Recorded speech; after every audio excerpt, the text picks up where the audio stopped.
Hello guys, good evening to all of you. Once again, welcome back on my YouTube channel Learn with Concept by Archana Sharma. Now signing in. हमारा pedagogy का session चल रहा था और pedagogy के session में हमने बहुत सारे इंपॉर्टेंट टॉपिक्स को डिस्कस किए थे. तो अगर आपने वीडियोस को नहीं देखा है तो आप प्रीवियस वाले वीडियोस को देख लीजिएगा. उसके बाद आप अगले टॉपिक को पढ़ेंगे तो वो डेफिनेटली आपके लिए काफ़ी हेल्पफुल रहेंगे. ठीक है, तो पेडागोजी में ही चलिए हम आज का नेक्स्ट टॉपिक स्टार्ट करते हैं. हमारा इससे प्रीवियस वाले वीडियो में हमने पढ़ा था कि हमको जो यूनिट टेस्ट बनानी है उसको कैसे कंस्ट्रक्ट करते हैं, है ना. कंस्ट्रक्शन ऑफ यूनिट टेस्टिंग पढ़ी थी हमने और काफ़ी डिटेल में पढ़ा था. ठीक है, तो उस वीडियो को आप देख लीजिएगा. और उसके आगे का टॉपिक हम स्टार्ट करते हैं आज, construction of a question bank. कि हम किसी क्वेश्चन बैंक को कैसे बनाते हैं, मतलब I mean to say that कि जब भी हम एक क्वेश्चन पेपर या क्वेश्चन एग्जामिनेशन बना रहे हैं तो उनमें क्वेश्चंस की फ्रेमिंग कैसे करेंगे. ओके, उसका सिस्टमेटिक वे क्या रहेगा, उसका ऑर्डर क्या रहेगा, उसका मेथड क्या रहेगा, तरीका क्या रहेगा, कि हम किस किस कंपोनेंट को कितना यूज़ कर रहे हैं, कैसे यूज़ कर रहे हैं, बच्चे के ऑब्जेक्टिव को अचीव कर रहा है या नहीं कर रहा है, बच्चे की लर्निंग हो जाएगी. या मान लीजिए जिस भी हम टॉपिक के लिए या जिस भी चैप्टर के लिए कोर्स के लिए हम कंस्ट्रक्शन कर रहे हैं क्वेश्चंस का या जो भी सिलेक्शन कर रहे हैं तो वो प्रॉपर अप्रोप्रिएट है या नहीं है, बच्चों का मेंटल लेवल टच कर रहे हैं या नहीं कर रहे हैं, है ना. तो ये सारी चीज़ों का हम ध्यान देंगे और इसी की तरीके से हम क्वेश्चन बैंक को कंस्ट्रक्ट करेंगे या बनाएंगे. तो चलिए इंट्रोडक्शन स्टार्ट करते हैं.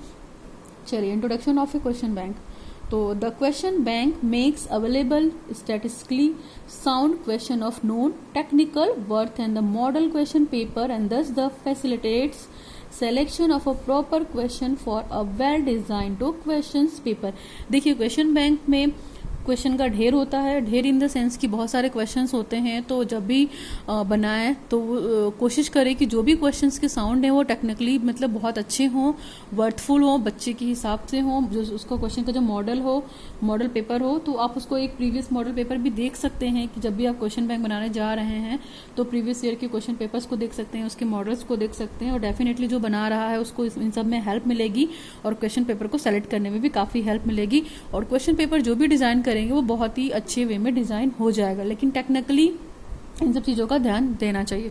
नेक्स्ट हमारा है question bank is planned library of a test items design to fulfill the certain pre determined purpose.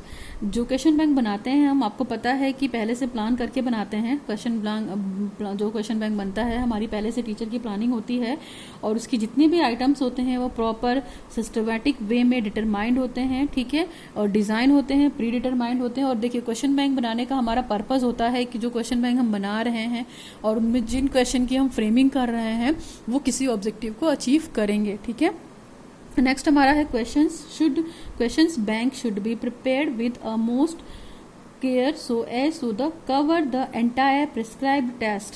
जो भी हम टेस्टिंग करने जा रहे हैं, जिस भी यूनिट का टेस्ट लेने जा रहे हैं, जिस भी टॉपिक को पढ़ाने जा रहे हैं या जिस भी टॉपिक का हम क्वेश्चन बैंक बनाना चाह रहे हैं तो आपको क्वेश्चन बनाते वक्त उन क्वेश्चंस को उसमें जरूर डालने चाहिए, उन क्वेश्चंस की प्रिपरेशन जरूर करनी चाहिए कि जो भी हमारा आइटम है वो कहीं से छूटे ना और सारी चीज़ें कवर हो जाएं, सारी चीज़ें प्रिस्क्राइब हो जाएं. ठीक, नेक्स्ट हमारा है question bank should have the exhaustive and cover the entire content with different types.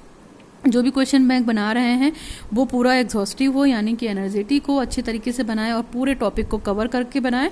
और जो भी डिफरेंट कंटेंट है, डिफरेंट टाइप है, उस तरीके के क्वेश्चन को वो अपने क्वेश्चन बैंक में जरूर इंक्लूड करें. एक जैसे क्वेश्चन कई बार देने की ज़रूरत नहीं है, आप डिफरेंट टाइप के क्वेश्चन को दे सकते हैं क्वेश्चन बैंक में. चलिए, डेफिनेशन क्या है वो तो हमने इंट्रोडक्शन पढ़ा कि हम क्वेश्चन बैंक को कैसे बनाते हैं, है ना. इंट्रोडक्शन डेफिनेशन की बात करते हैं. अकॉर्डिंग टू द रुंडर के हिसाब से क्वेश्चन बैंक क्या है, डेफिनेशन क्या है उनकी देखते हैं. 2 डेफिनेशन है और दोनों को आप जरूर देखिएगा और लर्न भी करिएगा. According to the rounder, an item bank is defined as an organized collection of test item that can be assessed for a test development. जो भी हम टेस्ट आइटम बनाएंगे वो बच्चे के या टेस्ट के विकास के लिए पूरे तरीके से डेवलप्ड हो और हम क्वेश्चन जो भी बनाएंगे वो प्रॉपर ऑर्गेनाइजेशन हो, उसका प्रॉपर कलेक्शन हो किसी भी टेस्ट आइटम के लिए, तो हम उसको एसेस करने में इजी वे में एसेस कर लेंगे. जैसे हमें किसी टॉपिक की टेस्टिंग करनी है तो हमें उसका सारा आइटम कंसीडर करना पड़ेगा कि वो सारे आइटम कंप्लीट हो रहे हैं कि नहीं, और एक सिस्टमेटिक वे में ऑर्गेनाइज भी होना चाहिए। अगर ऑर्गेनाइज नहीं होगा, मान लीजिए बच्चे का चैप्टर फर्स्ट से लेकर और लास्ट तक का बनाना है आपको क्वेश्चन बैंक, तो आपको क्वेश्चन बैंक में चैप्टर फर्स्ट के सारे आइटम होने चाहिए, उसके बाद नेक्स्ट चैप्टर, फिर नेक्स्ट चैप्टर। तो एक ऑर्गेनाइज और सिस्टमेटिक फॉर्म में नहीं होगा तो बच्चे को करने में दिक्कत होगी। तो ये इनका कहना है। नेक्स्ट हमारा अकॉर्डिंग टू BH चॉपिन, इनका क्या है, एन आइटम बैंक और questions bank is a collection of test item. आपको पता है कि क्वेश्चन बैंक, जो क्वेश्चन बैंक है वो आइटम बैंक और क्वेश्चन बैंक का एक कलेक्शन होता है, टेस्ट आइटम का कलेक्शन होता है, ठीक है। ऑर्गेनाइज होता है, क्लासिफाइड होता है, कैटलॉगस होता है। To the order facilitates the construction of a variety of achievement and the other types of mental test. तो जो भी वो टेस्टिंग ले रहा है, मेंटल टेस्टिंग है, तो बच्चे की मेंटल टेस्टिंग के हिसाब से उसमें क्वेश्चंस की वैरायटी भी होगा, क्वेश्चंस का कैटलॉग भी होगा। जो भी फैसिलिटेटर उसको कंस्ट्रक्ट कर रहा है क्वेश्चन बैंक को, तो वो इन सब चीज़ों का ध्यान रखेगा क्वेश्चन बैंक को बनाने में।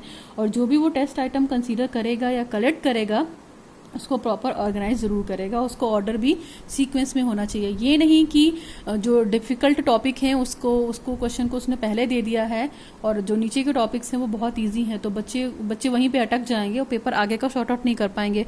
तो हमें हमेशा सिंपल से कॉम्प्लेक्स की तरफ चलना ही है। और इस चीज़ को आप हमेशा ध्यान रखिएगा कि हमेशा बच्चे के लिए जब भी हम क्वेश्चन बैंक या यूनिट टेस्ट बनाएंगे तो सिंपल टू कॉम्प्लेक्स की बात करते हैं हम, है ना। सरल से कठिन की ओर जाएंगे तभी बच्चा कुछ कर पाएगा। ओके, तो ये कॉन्सेप्ट फॉलो करना है। ये डेफिनेशन थी। नेक्स्ट हमारा है characteristics of a question bank. Characteristics in the sense कि क्वेश्चन बैंक बनाने के लिए क्या क्या विशेषताएं होनी चाहिए या आपका क्वेश्चन बैंक कैसा होना चाहिए, उसकी एडवांटेज या कैरेक्टरिस्टिक्स कुछ भी कहें आप, दोनों ये पॉइंट लिख सकते हैं। Characteristics of a question bank should be based on the based ideas purpose adopted to the particular objective of the mind।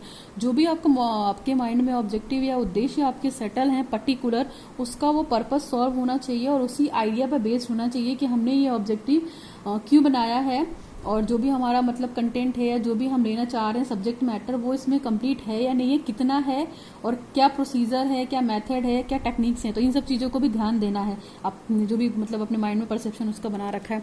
Question bank should be with in the range of the students experiences and knowledge. और दूसरी चीज़, आप question bank जिस भी portion या जिस भी topic का बना रहे हैं तो बच्चों के अनुभव को और बच्चों की नॉलेज को माइंड में जरूर रखिएगा। ये नहीं कि उनके रेंज के हिसाब से बहुत हाई बना दे या उनके रेंज के हिसाब से बहुत लो बना दे, तो वो अच्छा क्वेश्चन बैंक नहीं कहलाएगा। यानी कि जो भी क्वेश्चन बैंक का कलेक्शन रखेंगे आप क्वेश्चन बैंक में जिन भी क्वेश्चंस का कलेक्शन रखेंगे वो बच्चे के मेंटल लेवल के हिसाब से होनी चाहिए, बच्चे के ऑब्जेक्टिव को अचीव करने के हिसाब से होने चाहिए, और बच्चे का जो भी कंटेंट है यूनिट का पढ़ाने का या जो भी उसकी मटेरियल रिक्वायरमेंट है या जिस भी यूनिट का पढ़ा रहे हैं आप या ले रहे हैं क्वेश्चन बैंक तैयार कर रहे हैं, इस बच्चे के हिसाब से ध्यान रखना, यानी कि चाइल्ड सेंटर्ड के हिसाब से बनाना है। नेक्स्ट है हमारा question bank should present a challenge with the stimulates and the executive responses in keeping with the objective। Question bank एक तरीके का चैलेंज होना चाहिए जिससे बच्चों को जो भी एजुकेशन सिस्टम में स्टिमुलेशन होता है तो इन सब चीज़ों को देखकर जो भी उसके ऑब्जेक्टिव बनाएंगे आप अचीविंग ऑब्जेक्टिव बनाएंगे, ताकि आपका जो एजुकेशन सिस्टम है या वो क्या हो, स्टिमुलेट करे या रिस्पॉन्डिंग रहे, मतलब अच्छा क्वेश्चन बैंक बनाना चाहिए। Question bank should contain only one ideas, many faced questions only confuse the student who usually answers but one phase and forget the remaining reminders।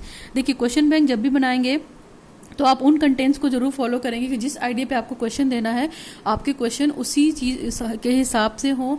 बहुत ज़्यादा घुमाकर और फिराकर क्वेश्चन देंगे तो बच्चे क्या होगा, बच्चों की डिफिकल्टी के हिसाब से हो जाएगा और बच्चे उसमें काफ़ी कंफ्यूज हो जाएंगे। यानी कि आप जो भी क्वेश्चन दे रहे हैं बहुत ही सिंपल लैंग्वेज में हो, टू द पॉइंट हो, मतलब आप क्वेश्चन पढ़ते ही बच्चे को आंसर मिल जाए, इस तरह के क्वेश्चन हो।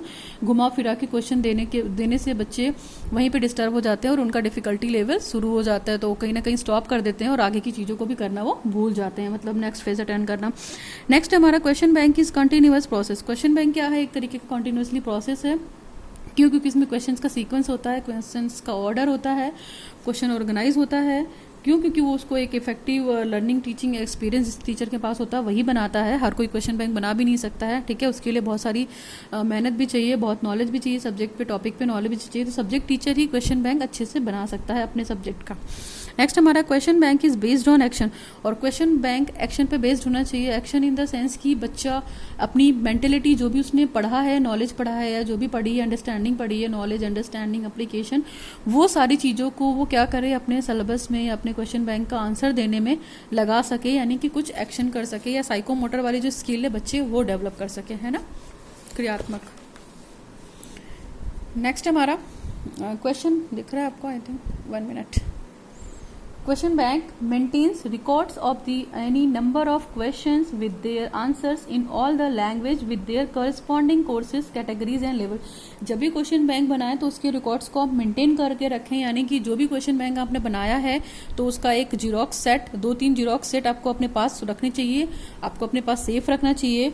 और दूसरी चीज़, जो भी आप मतलब बना रहे हैं क्वेश्चन पेपर की लैंग्वेज बहुत इजी हो और कोर्स के हिसाब से हो, और जो भी लेवल्स आपके जिस कैटेगरी के लिए आप बना रहे हैं, जिस कोर्स के लिए बना रहे हैं उसके हिसाब से हो क्वेश्चन का नंबर, ठीक है। नेक्स्ट हमारा है question bank presents for any particular course, level, language, selected category and questions, type of question. तो क्वेश्चन बैंक क्या प्रेजेंट करता है, किसी पर्टिकुलर कोर्स की बात करता है, किसी पर्टिकुलर लैंग्वेज की बात करता है, किसी पर्टिकुलर कैटेगरी की बात करता है और टाइप्स ऑफ क्वेश्चन की बात करता है, ओके।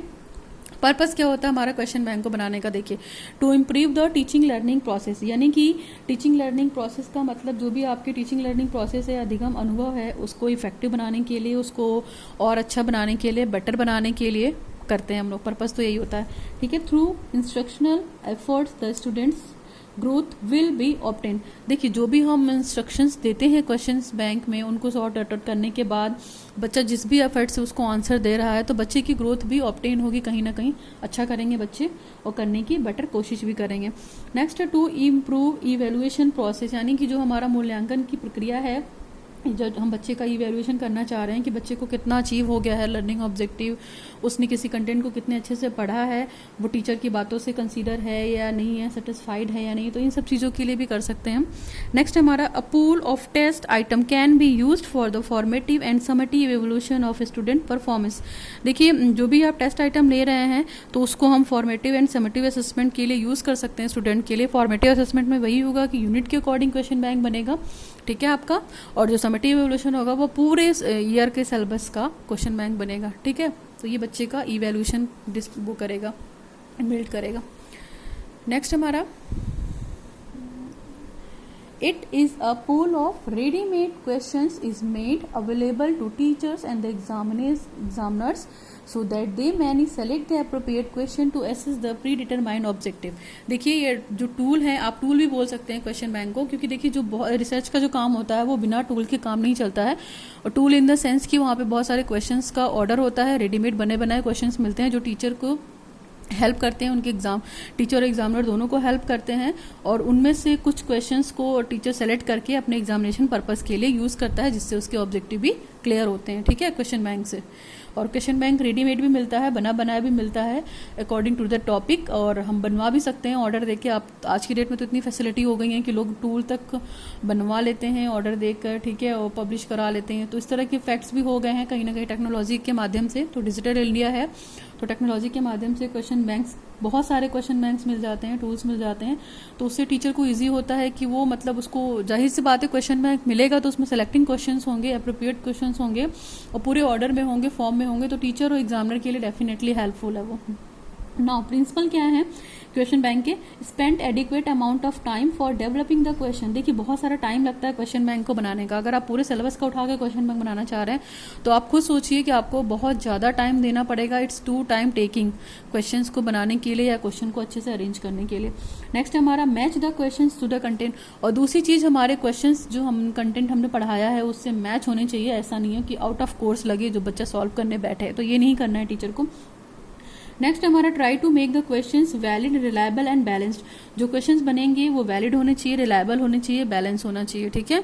नेक्स्ट हमारा है, use a variety of testing method. और ऐसा नहीं है कि एक ही क्वेश्चन और एक ही मेथड यूज हो गया उसमें टीचिंग के लिए या कुछ और यूज हो गया, तो आपको ऐसा नहीं करना है। उसमें क्वेश्चंस की वेराइटी होनी चाहिए, क्वेश्चंस की डाइवर्सिटी होनी चाहिए। एक ही क्वेश्चन को बार बार घुमा फिरा के पूछने से अच्छा है आप जो भी पूछे वो सॉलिड पूछें, स्ट्रेट फॉरवर्ड पूछें, ताकि बच्चे को भी आंसर लिखने में इशू ना हो। नेक्स्ट हमारा, each of the question should evaluate some specific content area और लर्निंग आउटकम। कम से कम जो भी क्वेश्चंस बनाएं तो आप बच्चों को इवैल्यूएशन के हिसाब से बनाएं कि जो भी उसका स्पेसिफिक कंटेंट एरिया है उसका कुछ आउटपुट मिले, यानी कि बच्चा कुछ सीख कर बाहर आए, यानी कि उसकी लर्निंग ऑब्जेक्टिव्स जो हैं वो उसमें कुछ वो अचीव करे, हेल्पफुल करे।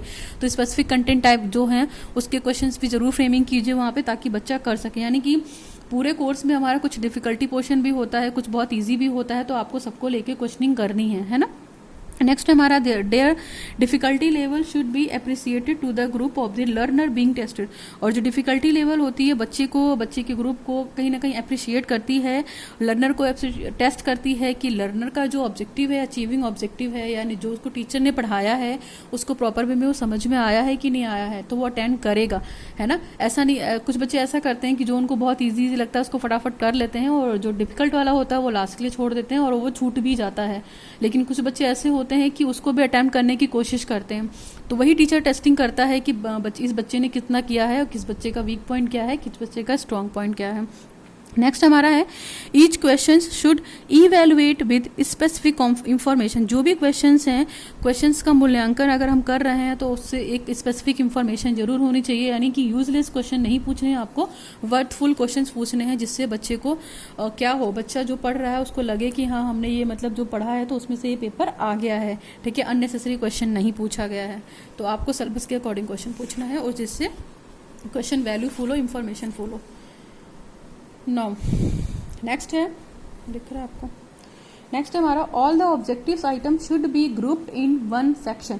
जितने भी ऑब्जेक्टिव आइटम है उनको आप एक कैटेगरी में रखिए, यानी कि जो भी क्वेश्चन का टाइप है, मान लीजिए ऑब्जेक्टिव बना रहे हैं, फिर ट्रू फॉल्स बना रहे हैं या एमसीक्यूज वगैरह बना रहे हैं, यानी कि मल्टीपल चॉइस क्वेश्चन जो भी बना रहे हैं, तो आपको एक ग्रुप पर्टिकुलर बनाना पड़ेगा। ऐसा नहीं है कि एक एमसीक्यू दे दिया उसके बाद एक लॉन्ग क्वेश्चन दे दिया फिर वेरी शॉर्ट दे दिया, ऐसा नहीं है।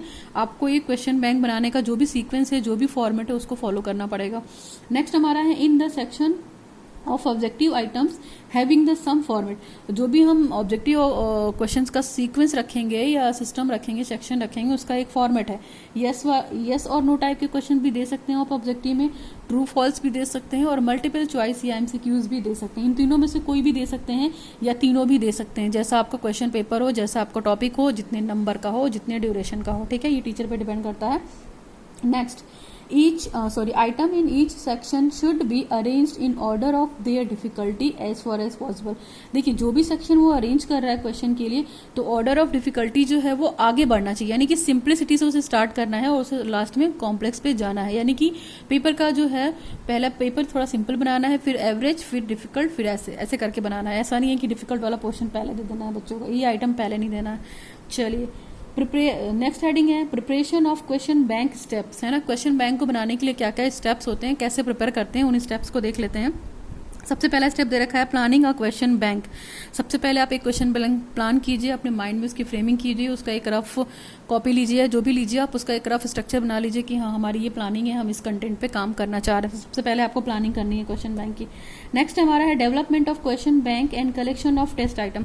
आपको जो क्वेश्चन बैंक है आपका उसको देखना है, उसके बाद जो भी आपका टेस्ट आइटम है उसको कलेक्शन करना है, उसमें से टिक लगाते जाना है कि हाँ हमें किन किन क्वेश्चन की सीरीज को देना है क्वेश्चन बैंक से उठाकर, ठीक है। तो कलेक्शन ऑफ आइटम्स भी देखना पड़ेगा नंबर 2 पे। नेक्स्ट हमारा है blue printing from developing question bank. जो भी क्वेश्चन बैंक आपने बना लिए हैं अपने उस क्वेश्चन बैंक के लिए, क्वेश्चन एग्जामिनेशन के लिए, उसका एक आपको ब्लू प्रिंट बनाना पड़ेगा। Blue print in the sense कि आपने किस कंटेंट से कितना कितना पोर्शन दिया है वहाँ पे। जैसे मान लीजिए आपका फिजिकल का है तो इतना दिया है, केमिकल का है तो इतना दिया है, बायो का है तो इतना दिया है, ठीक है। तो और कितने कितने आइटम दिए हैं, कितने कितने कंपोनेंट दिए हैं, लाइक नॉलेज, अंडरस्टैंडिंग, जो भी आपने जैसा बनाया है तो उसका एक टेबल के फॉर्म में स्ट्रक्चर बनाना पड़ेगा कि इतने इतने मार्क्स का ये दिया है, ऐसे टाइप का क्वेश्चन है तो ये दिया है, स्किल के लिए ये दिया है, नॉलेज के लिए इतना दिया है। तो ये सारी चीज़ें आपको अरेंज करनी पड़ेगी और उसको ब्लू प्रिंट कहते हैं और टीचर को इसका ब्लू प्रिंट बनाना पड़ता है, ठीक है। नेक्स्ट हमारा है validation. Validation in the sense कि जो भी क्वेश्चन हम बना रहे हैं, आप जिस पर्पस से बना रहे हैं उसको वो पर्पस सॉल्व करता हो, यानी कि वो उस पर्पस के लिए वैलिड हो। यानी कि हम जिस क्लास के लिए बना रहे हैं उसी क्लास के लिए ही बनाएं, तभी वो वैलिड होगा, अदरवाइज तो वैलिड नहीं होगा। मान लीजिए हम क्लास 10th के लिए बना रहे हैं और हमने जो क्वेश्चन का कलेक्शन रखा है या जो डेटा का कलेक्शन रखा है वो क्लास 9th के हिसाब से रखा है, तो वो वैलिड नहीं होगा, है ना, एक्सपायर हो जाएगा। नेक्स्ट हमारा है रिव्यूइंग द क्वेश्चन पेपर। और क्वेश्चन पेपर यानी कि क्वेश्चन बैंक जब भी आप बना लेंगे तो उसके बाद आप क्वेश्चन पेपर को रिव्यू करेंगे, आप देखेंगे कि कुछ गलती या मिस्टेक तो नहीं हो गई है। फिर नेक्स्ट है रिकॉर्डिंग एंड स्टोरिंग, उसके बाद उसकी रिकॉर्डिंग भी करेंगे आप, उसको स्टोर भी करेंगे। फ्यूचर के लिए। नेक्स्ट हमारा है developing a system for maintaining confidentiality. ठीक है, सिस्टम को डेवलप करने के लिए और कॉन्फिडेंशियली रखने के लिए आपको उसका एक रिकॉर्ड रखना पड़ेगा और उसको मेंटेन करना पड़ेगा। तो ये हमारे 7 स्टेप्स थे, आप इन स्टेप्स को देख लीजिएगा। हम एक बार फिर से रिवाइज कर दे रहे हैं। पहला है हमारा planning of a question bank. ठीक है, नेक्स्ट हमारा है development of question bank and the collection of items. Next हमारा है blueprint from the developing question bank. And 4 है validation, reviewing of the question paper, recording and storing and developing a system for maintaining confidentiality. ठीक है, तो ये आपके 7 step हैं। इन steps को याद रखिएगा जब भी आप क्वेश्चन बैंक बनाएंगे, माइंड में इसका परसेप्शन जरूर रखिएगा। नेक्स्ट हमारा है वैलिडिटेशन, यूजेस ऑफ वैलिडिटेशन। ठीक है, तो वैलिडिटी के सेंस में बात है यहाँ पे। तो वैलिडेशन कैसे हो सकता है, देखिए आप। Relevance is obtain, relevance in the sense की रिलायबल हो, विश्वसनीय हो, यानी कि जिस पर्पस के लिए आप जिस उद्देश्य के लिए बना रहे हैं उसके लिए हो, यानी कि उसके ऑब्जेक्टिव को अचीव करता हो। नेक्स्ट हमारा है grammatically correction done. Grammatically correction का मतलब है कि जो भी क्वेश्चन बना हो वो पूरी तरीके से व्याकरण उसकी बिल्कुल शुद्ध हो, उसका ग्रामेटिकल पोर्शन गलत ना हो कि बच्चों को पढ़ने में दिक्कत आए, लाइक स्पेलिंग मिस्टेक्स हो गई या सेंटेंस मेकिंग मिस्टेक्स हो गई, तो ये सब चीज़ों को अवॉइड करना है। नेक्स्ट हमारा प्लॉजिबिलिटी ऑफ द डिस्ट्रैक्टिव चेक। आपको ये भी चेक करना पड़ेगा कि जो भी आपने क्वेश्चन दिए हैं, तो अगर कुछ क्वेश्चन किसी और डायरेक्शन में ले जा रहे हैं या बच्चे के क्वेश्चन से डिस्ट्रैक्ट हो रहे हैं, तो आपको उसको भी चेंज करना पड़ेगा, उसको भी चेक करना पड़ेगा। नेक्स्ट हमारा है can be used as effective tool in the classroom teaching. जब भी आप वैलिडेशन करें या क्वेश्चन बैंक बनाएं, ठीक है, अपनी टीचिंग के लिए, तो आप अपने क्लासरूम में इफेक्टिव टूल को यूज़ कीजिए। एक तरीके से जो क्वेश्चन बैंक है वो इफेक्टिव टूल ही है अपनी क्लासरूम टीचिंग को इफेक्टिव बनाने का, है ना। नेक्स्ट हमारा अवॉइड्स डेंजरस सिचुएशन, और आपको जो खतरनाक सिचुएशंस हैं, डेंजरस सिचुएशन है, उसको अवॉइड करना है। नेक्स्ट है a feedback to the teachers, feedback to the teachers. और टीचर्स जो हैं आपके कोलीग्स हैं या जो भी आपके स्टाफ मेंबर हैं, तो आप उनसे इन क्वेश्चन बैंक को बनाने के बाद पढ़ने के लिए दीजिए, फिर सॉल्व करने के लिए भी दे सकती हैं और उनसे उनका फीडबैक ले सकती हैं कि क्या आइटम हम हटा सकते हैं या क्या आइटम उसमें इम्प्रूव कर सकते हैं। तो ये तो वैलिडिटी हुई, इसके क्या यूजेस हुए। नेक्स्ट है create better learning process.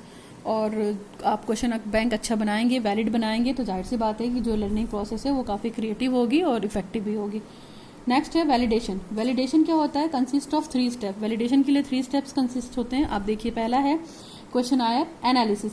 Questionnaire analysis का मतलब है कि क्वेश्चन बैंक आपका बन गया है और उसकी एनालिसिस करनी है। एनालिसिस का मतलब क्या होता है कि किसी भी चीज़ को हम अप्लाई करने से पहले यूज़ करते हैं, है ना, before the commencement of the test, यानी कि क्वेश्चन बैंक को अप्लाई करने से पहले उसके हम एक एक आइटम को चेक करेंगे कि कहीं कोई मिस्टेक तो नहीं हुई है।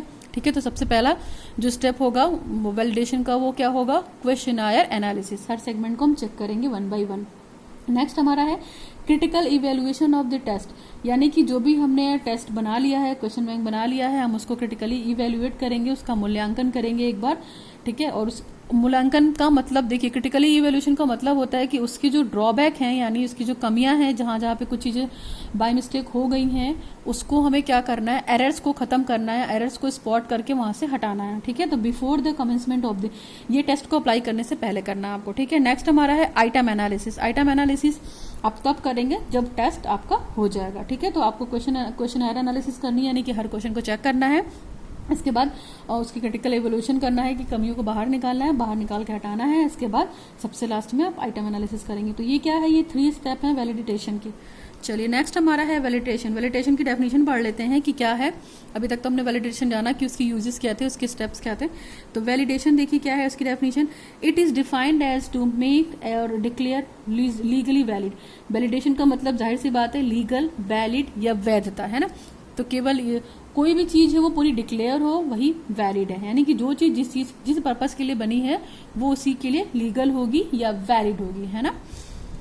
Uses of validation. Uses of validation में देखिए रिलीवेंस इज ऑब्टेन्ड, यानी कि आपने जिस भी पर्पस के लिए बनाया है, जिस भी लर्निंग ऑब्जेक्टिव को अचीव करने के लिए बनाया है, वो ऑब्जेक्टिव उसको अचीव करता हो आपका क्वेश्चन बैंक। नेक्स्ट हमारा grammatically correction done, grammatical condition नहीं होना चाहिए। फिर flexibility of the distract check, यही है कि आपने अगर कुछ डिस्ट्रैक्टेबल क्वेश्चंस दे दिए हैं जो बच्चे को डाइवर्ट कर रहे हैं तो उसको भी आपको चेक करना पड़ेगा, ये भी वैलिडेशन है। ठीक है। नेक्स्ट हमारा है can be used as effective tool in the classroom teaching, और इसको हम क्लासरूम टीचिंग में अच्छे से इफेक्टिव यूज करते हैं। अवॉइड डेंजरस सिचुएशन, ठीक है। इसके बाद feedback to the teachers, create better learning process. तो आप इन सबको देख लीजिएगा कि वैलिडेशन क्या है, ठीक। अभी हम बात करते हैं मॉडरेशन बाय पैनल। पैनल के थ्रू कैसे होता है, उसका पर्पस क्या होता है, तो आप इस चीज़ को भी एक बार देखिए कि पैनल कैसे इन सब चीज़ों को डिस्कस करता है। मॉडरेशन बाय पैनल, पैनल भी देखता है, तो पर्पस देखिए। अब पैनल कंप्राइजिंग ऑफ द 3 और मोर एक्सपर्ट्स, है ना। जब भी क्वेश्चन बैंक बनता है तो एक पैनल के थ्रू जब बनता है तो एक पैनल बिठाया जाता है और उसमें चेक किया जाता है कि कम से कम 3 एक्सपर्ट हो, मॉडरेटर्स हो, सब्जेक्ट एक्सपर्ट हो, जो उसको देख सके। Subject expert in the sense कि जिस भी सब्जेक्ट के लिए बनाया गया है आपका क्वेश्चन बैंक। नेक्स्ट हमारा है the task is clear in each item and the person attempting the item will know what is expected. The task is an item is understood in the same way by all the candidates. जितने भी candidates हैं, जो भी task item बनाया गया है, जो भी टेस्टिंग एनालिसिस की गई है, तो टीचर ने जो भी क्वेश्चन बैंक बनाया है उसको इस बात का ध्यान देना होगा कि मैक्सिमम नंबर ऑफ स्टूडेंट्स उन क्वेश्चन बैंक को सॉल्व कर सकें, उन क्वेश्चन आइटम को कंसीडर कर सकें, ठीक है। और जो भी उन्होंने क्वेश्चन दिया है या जो भी टास्क कंप्लीट करने को दिया है उसको वो समझ सकें। नेक्स्ट हमारा है द आइटम्स या term are expressed in a language which are is clear possible to the candidate. जो भी वो क्वेश्चन बनाई हैं उनका जो लैंग्वेज है, उनका जो टर्म है वो बहुत ही सिंपल हो, क्लियर हो, बच्चों की लैंग्वेज हो, लोकल लैंग्वेज हो, ताकि उनको क्वेश्चन को अटेम्प्ट करने में प्रॉब्लम ना हो, ठीक है। नाउ नेक्स्ट है हमारा है, नेक्स्ट पॉइंट हमारा दे रखा है the item are expressed in a language which is clear and possible to the candidate. बच्चों के लिए जो भी बनाया गया है वो क्लियर लैंग्वेज में हो। नेक्स्ट हमारा the items are set with in the based on the objective and the course content outline in the syllabus. जो भी आपका कोर्स है, जो भी आपका सिलेबस है, उसके ऑब्जेक्टिव को कंप्लीट करते हो आपके टेस्ट आइटम, उससे बाहर ना हो, ठीक है। कोर्स कंटेंट को जरूर कंप्लीट करते हो और उसी पे बेस्ड हो, तभी बच्चा अच्छे से सॉल्व कर पाएगा। नेक्स्ट हमारा है the questions are well distributed in the different parts of the syllabus course content cover syllabus एडिक्वली।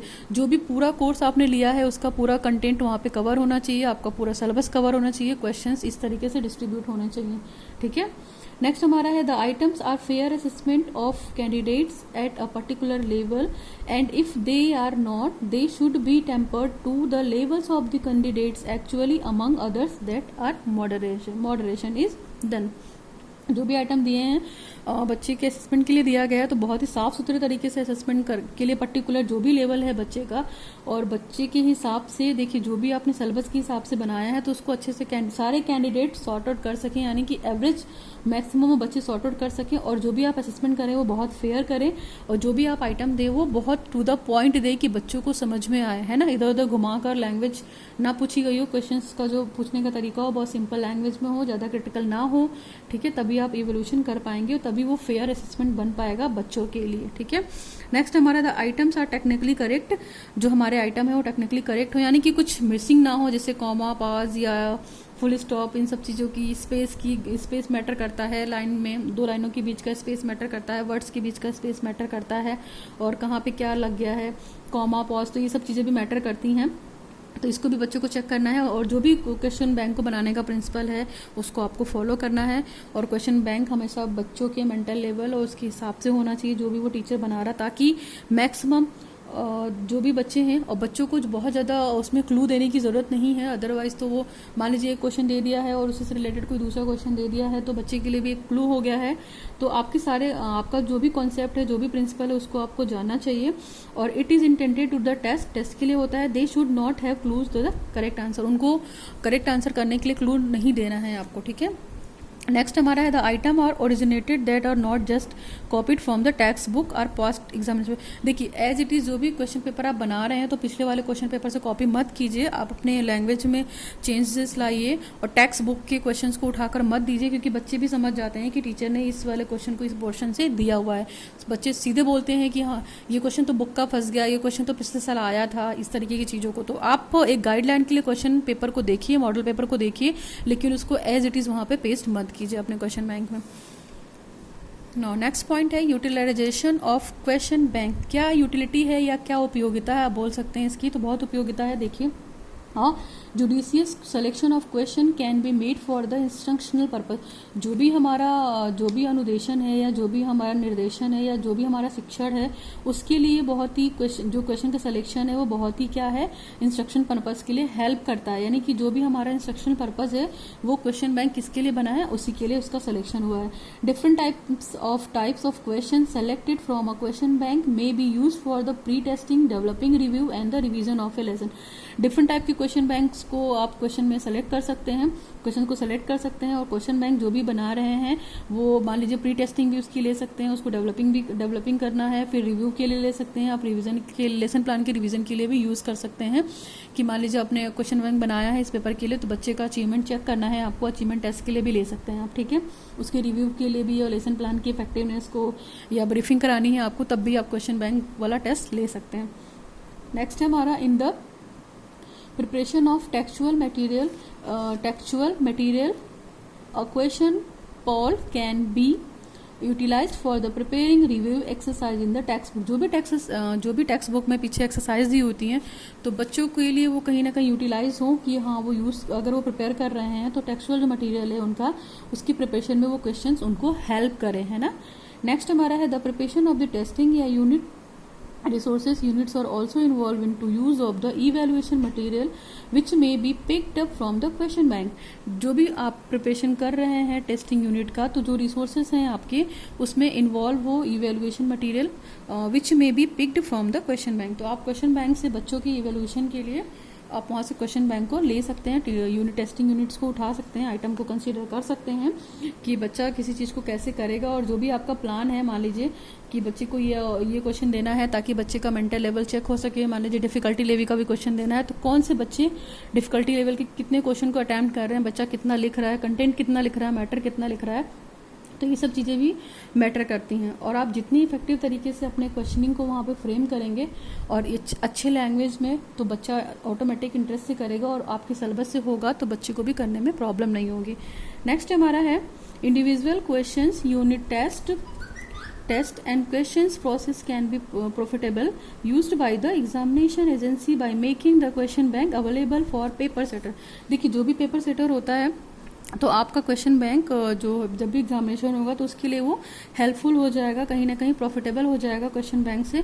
तो इंडिविजुअल क्वेश्चंस बनाइए, आप यूनिट के हिसाब से बनाइए, आइटम्स जो भी सेलेक्ट कीजिए वो हर यूनिट से हर कंटेंट को सेलेक्ट करने की कोशिश कीजिए और क्वेश्चंस का रिपीटेशन मत कीजिए, तो ऑटोमेटिक आपका जो भी प्लान बनेगा या कंस्ट्रक्शन होगा क्वेश्चन बैंक का वो अच्छा ही होगा, है ना। और बहुत ईजी नहीं है कि उठा लिया और बना लिया। तो जब भी हम मान लीजिए डिज़ाइन करेंगे तो हर चीज़ के ऑब्जेक्टिव को अचीव करने के लिए देखेंगे ना, हर यूनिट से बनाएंगे तो हम देखेंगे कि इस यूनिट का कितना पोर्शन कवर हो रहा है, उसका वेटेज क्या है ना, उसकी नॉलेज लेवल का क्वेश्चन है, उसमें अंडरस्टैंडिंग का है या नहीं, स्किल का नहीं है ना, और जिस टॉपिक से रिलेटेड हम दे रहे हैं तो उसमें हमने क्या क्या स्टेप्स लिए थे, तो ये सारी चीज़ें भी कहीं ना कहीं फॉलो होना चाहिए बच्चे का।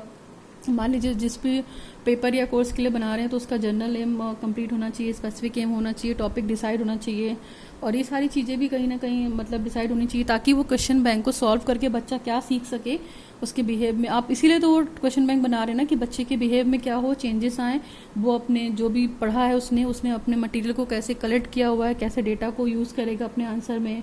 तो इस तरीके की चीज़ें भी हो सकती हैं और क्वेश्चन बैंक की आप ब्रीफिंग भी करा सकते हैं बच्चों की रैंडमली क्वेश्चंस पूछ के, तो ये सारी चीज़ें भी हो सकती हैं। और यूटिलाइजेशन है क्वेश्चन का या क्वेश्चन बैंक का, क्वेश्चन टूल भी आता है और वो रिसर्च में यूज़ किया जाता है, तो उसमें भी बहुत सारे क्वेश्चन होते हैं, ओपन एंडेड, क्लोज एंडेड, तो हर तरीके के क्वेश्चंस को क्वेश्चनर बैंक में डाला जाता है। और जो भी आपका स्टेटमेंट ऑफ एम होता है, बनाने का जो उद्देश्य होता है, तो आपको पता है कि वो नॉलेज पे बेस्ड होता है, बच्चे की नॉलेज पे बेस्ड होता है, बच्चे की प्रीवियस नॉलेज पे बेस्ड होता है कि बच्चे को कितना ज्ञान है ना। आप प्रीवियस नॉलेज बेस्ड वाले क्वेश्चंस भी वहाँ पे डाल सकते हैं कि बच्चा अगर पिछली क्लास में कुछ पढ़कर आया तो उससे रिलेटेड भी वहाँ पे डाल सकते हैं, वो आउट ऑफ कोर्स नहीं कहलाएगा, क्योंकि देखिए प्रीवियस नॉलेज पढ़कर ही बच्चा आगे की नॉलेज को अच्छे से कंसीडर करेगा। तो ये तो टीचर पे डिपेंड करता है कि टीचर कितना एक्टिव है और टीचर ने किन किन टीचिंग पॉइंट्स को वहाँ पे मतलब उठाया है, क्वेश्चन बैंक में लिया है, क्वेश्चन की फ्रेमिंग की है ना।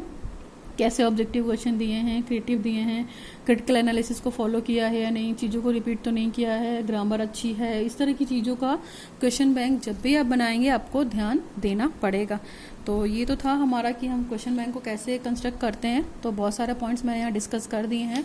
होपफुली आपको ये वीडियो समझ में आया होगा, और पैनल के थ्रू कैसे मॉडर्नाइज होता है और वो उसका पर्पस क्या होता है वो भी बताया आपको, ठीक है।